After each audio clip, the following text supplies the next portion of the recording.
পিরিতি পিরিতি পিরিতি তারাই তারাই জানে গো যার সঙ্গে যায় ভাবের পিরিতি পিরিতি তারাই তারাই জানে গো যার সঙ্গে যায় গোপন পিরিতি পিরিতি তারাই তারাই জানে গো যার সঙ্গে যার ভাবের পিরিতি পিরিতি তারাই তারাই জানে গো যার সঙ্গে যার ভাবের পিরিতি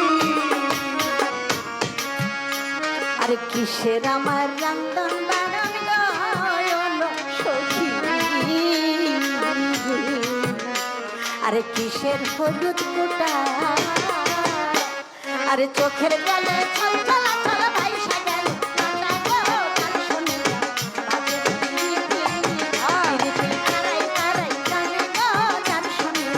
গোপন পিরিতি পিরিতি তারাই তারাই জানে গো যার সঙ্গে যার ভাবের পিরিতি পিরিতি তারাই তারাই জানে গো যার সঙ্গে যার ভাবের পিরিতি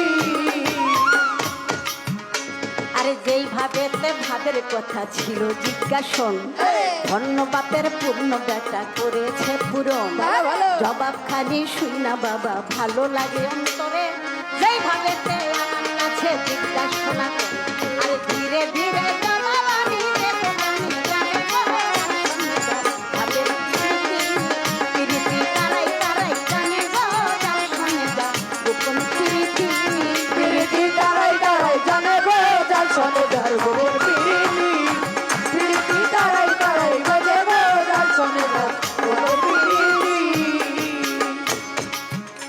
ওরে এমন একটি কথাই আমার আবুল ভাইয়ে বলে সেই কথা বল আরে সেই কথা শুনলাম আমি বসিয়া নিরলি এক নবী হইতে বাবা আরেক নবী তক অনেক বছর গিয়েছিল কথা দিল ঠক অনেক বছর ব্যবধানে আরেক নবী হয় মাঝখানেতে এই জীবিত কেমন করে রয় আমি এই জবাবটা সহল সরল দিয়াছিলাম মন এইখানেতে বাও হাত লাগাই কি কারণ আরে কত বড় সাহস আমি দেখিলাম এখানে গো ভাবের পিরিতি তারাই তারাই জানে গো যার সঙ্গে যায় গোপন পিরিতি পিরিতি তারাই তারাই জানে গো যার সঙ্গে যার ভাবের পিরিতি পিরিতি তারাই তারাই জানে গো যার সঙ্গে যার গোপন পিরিতি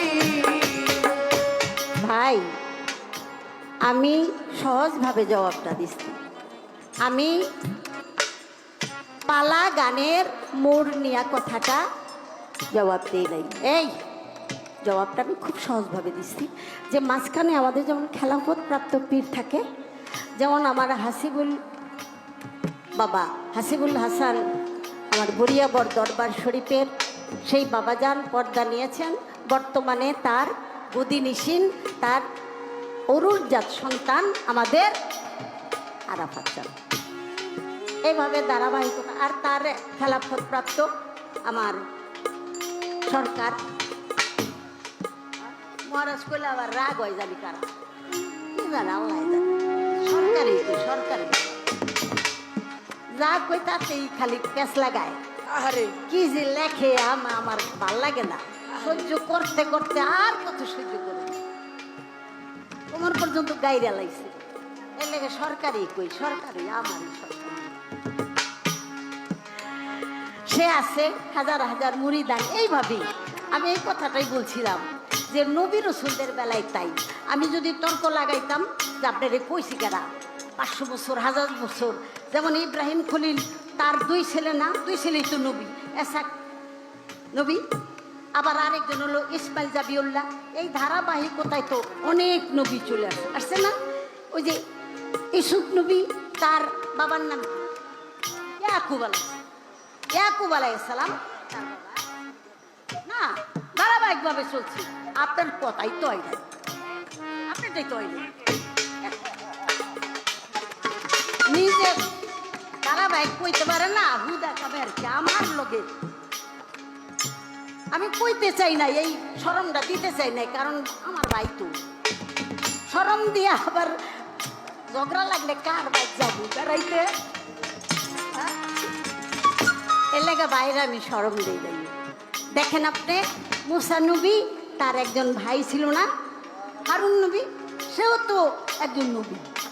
এইভাবে যদি আমি মাথা খাড়াইয়া কইলে অনেকগুলি কিন্তু কাছাকাছি চলে আসবে।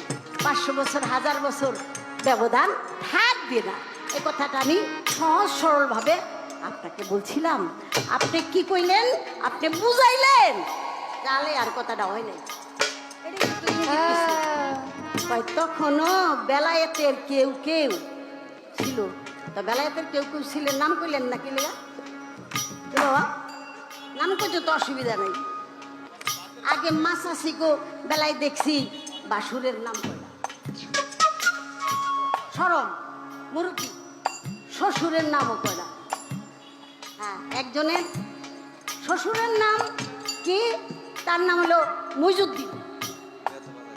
এখন কিসে মরিস কয় না, ওই যে মইজুদ্দিন কি কয়? কয় কি জাল জাল, কাঁচা কাঁচা মরিচ সেটারে কয় কাঁচা জাল, আর শুকনা মরিচটা কয় এটা হইলো এই কি, হ্যাঁ শুকনা জাল। হ্যাঁ, আরেকজনের শাশুড়ির নাম হলো পিয়ার জাল। হ্যাঁ, অনেক পিয়াজ কয় না, পিয়াজ করলে যদি আবার বেদ হয়ে দেখা তো কি না নালগুল্লা না নালগুল্লা।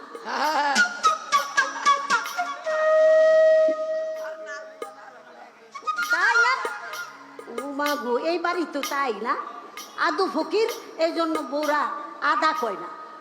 বেদবি হয় দেখছেন মান্যগণ্যটা জাইলকা কয়, জাইলকা।